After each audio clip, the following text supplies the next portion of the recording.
Shooting it raw? Yes. Shooting it raw. Photo 2 from Katie Love. Here's a photo of now the jacket definitely says 70s and the pants say 70s because it's like a faded image. It's in a kitchen, it seems, or living room. There behind there's a person seated at a wooden chair. Oh, okay. With really beautiful curly locks. Slightly a plaid jacket, looking kind of funky. I mean, I don't know if it could be funky in the eyes today. That could be like retro, whereas back then it was just like, oh, so square. But Yeah. the room is essentially white. Oh, it could be a music studio or something, or a high school or school desk, because there's like a turntable, there's like a tuner, and there are two speakers on the wall. A very attractive woman sitting in the seat looking at the photographer with a neutral face. It looks kind of posed because it's a hand on hand while seated. Is this the cover to one of your previous albums? This is me at 16. Mm-hmm. Okay. And the reason that I chose this photo was because it's such a rare glimpse of me sitting in my own power, where I got a glimpse of who the heck I was and what I was up to. Okay. So from the previous photo, which I guess we'll talk about later, there's so much that has happened in this photo. And I was like, whoa, I forgot about this moment. Because this is first of all, I started off with this. We had a really small house. I went to go live with my sister after my mother died. And we had a really small house. And so I had to live in a trailer connected to the back porch. And so first I lived in a teardrop trailer, was my bedroom, right? Wow. Okay. And then I got an upgrade and we got a single wide trailer. And I thought that was pretty swanky because it had a built-in desk. And I have always... Yeah, right. So what's really funny is I like how large these speakers are, like booming in my ears while I'm sitting there. Again, why aren't I deaf? What is this, panache that I have for like bass music right in my face? But so this picture, I can't remember who took it, but I remember thinking, well, I know how I feel when I look at it. Mm. I was like, I am a writer. I've been through it. I had already seen so much as a 16-year-old. What you don't know about this picture is that in about 9 months, I'm getting married. And I'm only 16. Holy shit. So I had this like tiny, tiny moment in my teens. And as a blossoming woman, where I knew who I really was. Okay. And I find it beautiful. I look at it and I say, thank God I followed through on my dream. Thank God I followed through on my bliss and knowing what I wanted to do. Now, I had a time where I thought I wanted to be a musician too, but as you can see, I like to call this writer in waiting in plaid. Nice. Well, it's an interesting photo. Yeah, and okay, like Katie, the levels of luck being luck or life being life, whatever. It's like you get a ladle of this kind of heavy response. So, for example, losing your mom and then going to live with your sister. Yes, and then. You said you got married at 17 or 16? 16. So when I went to go live with my sister, I was 9 years old. She was 14 years older than me. So let's do the math on that, 23. And she was a brand new zealot studying with Jehovah's Witnesses. Okay. And I came from a household that was sort of like, spiritual but not religious, which is kind of how I am today. I don't follow a rhetoric religion, and I don't believe in that. And neither did my mother. And so that's how I was raised. And then, but if I wanted to see my mother again, I had to be raised I had to say that, yes, I want to be a Jehovah's Witness, because the way that they posed it to me was they showed me a picture of of animals lazing by a river or pool of water, and they said, and it was all these people standing around picking fruit, which is, I think, the name of my first chapter, Picking Fruit in Paradise. So all the Watchtower and Awake covers always had these people like in their dress clothes picking fruit.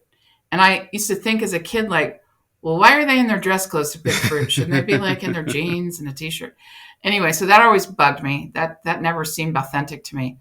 But this picture was posed to me as kind of a carrot. And they said, you know, do you want to see your mother again? This is paradise. Do you want to see your mother again in a paradise earth, happy and living forever? Now, that was a week after my mother died. So what kid Holy who's shit. just found their mother isn't going to say, yes, please? And that's where I got the ticket. You know, that's where I got the title, 2 Tickets to Paradise.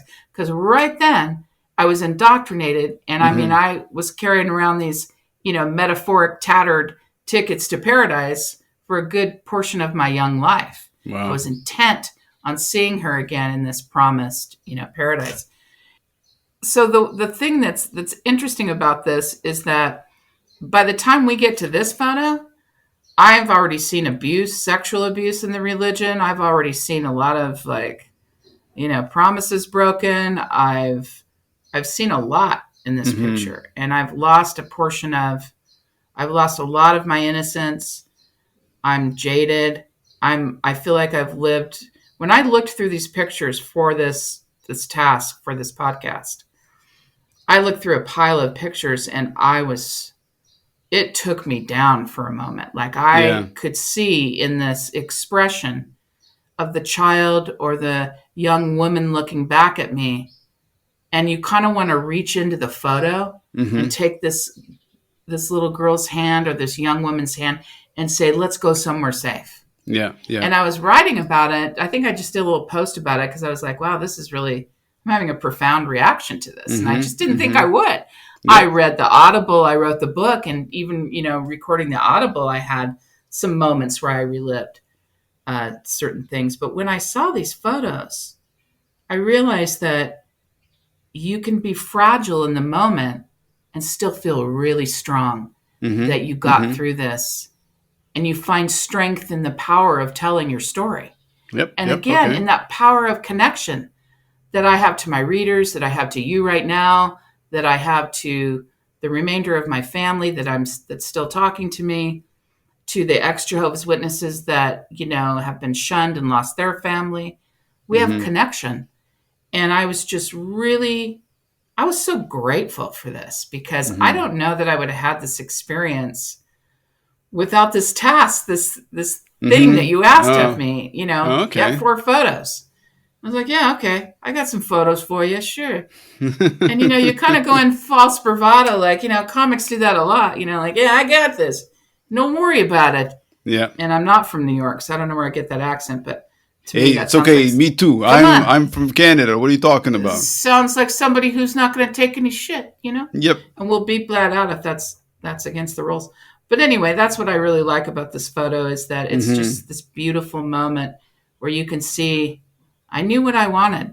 And it might have taken a bit of time to get to it, but I got to it. And so anyway, back to the marriage thing. So I fell in love with a son of an elder in the Jehovah's Witnesses organization, and you cannot date in this religion. There's no dating because everything leads to fornication, which is a big no-no. Yep. And so, you know, you meet somebody, you just get married. So like I just married the guy, and I was married at 2 months before I turned 17. I was married in January, and I would have turned 17 in March. My birthday's coming up on March 28th. And then we were divorced by the time I was 21 because I refused to stay in a marriage that didn't have love in it. And you weren't supposed to do that in that religion. But I said, absolutely not. So I left the marriage. And then I had 10 years of celibacy. So that was a good time. There we go. The celibacy years are not covered in this photo. So look, it's a much crabbier picture of me. Well, look, it's all part of your maturation. Like you're kind of gaining a handle on it. Like you're so young to witness such intense violence then you're so young to then get married, and then you're like your brain is still like it's still baking. Like it's not even baked until you're 27. So it's kind of like Right. keep going, and you get divorced by the time you're 21, and you're just like, and then I just had this whole celibacy. Sure, okay, but I it's feel like kind I of was 97 by the time I turned 27, honestly. it's fascinating. It's. I mean, if somebody sits with what that all of this means, Yeah, it's a lot.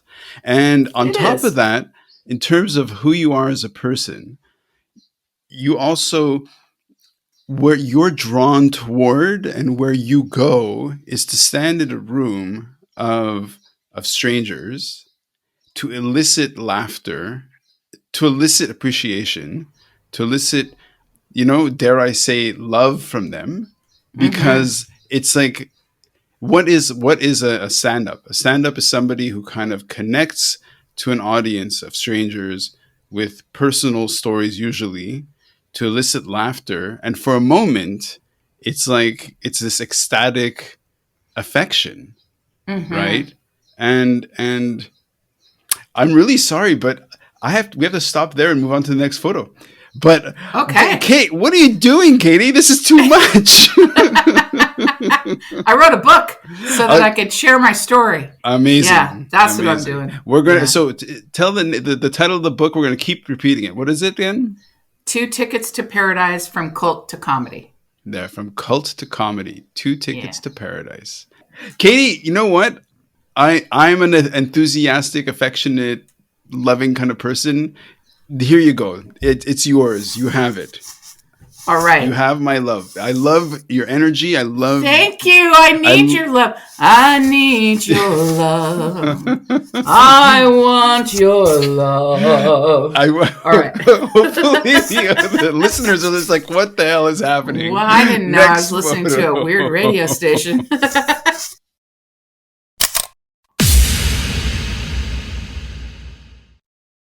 So, is life really a gift? Really? Can you make every second count? That's the whole point of the podcast. So, if you like what you've seen and you're inspired, because that really is my mission, then please give it a like, subscribe, and share. Shooting it raw? Yes, shooting it raw.